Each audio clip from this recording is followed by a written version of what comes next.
today because it's Mental Health Awareness Month.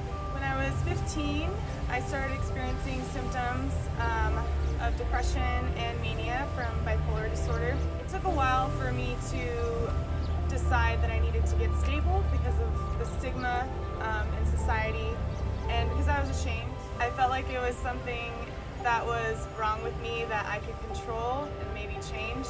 I worked for a restaurant for around 9 years, and during that time I experienced the highs and lows that come with the disorder.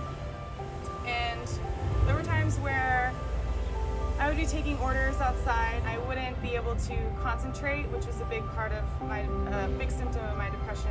I also felt like I couldn't tell my manager just because I didn't think they'd understand, and I thought maybe they would look at me in a different light. In 2012, when I was 21, I had the worst year of my life in terms of my symptoms, and I fell into a really bad depression. I ended up taking 2 months off of work because I was severely suicidal. And I didn't know that I could go on disability, so it was 2 months unpaid. That year is when I started medication, and it helped with my symptoms.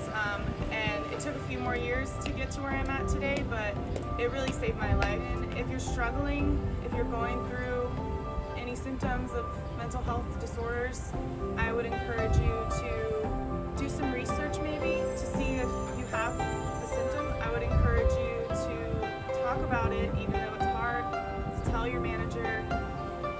And if they're a good employer, they'll do right by you. It's common to be afraid to open up about what's going on inside your head, but I've found that a lot of people are going through the same thing. So a lot of times they're really understanding, and it opens their eyes a little bit, and that's why I'm so open with my mental health, because I think it's important to talk about it.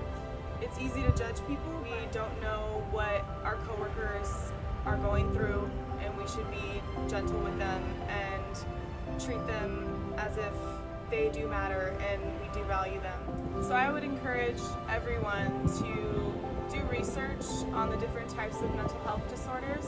It helps to educate yourself so that you can have more empathy for those around you who are struggling.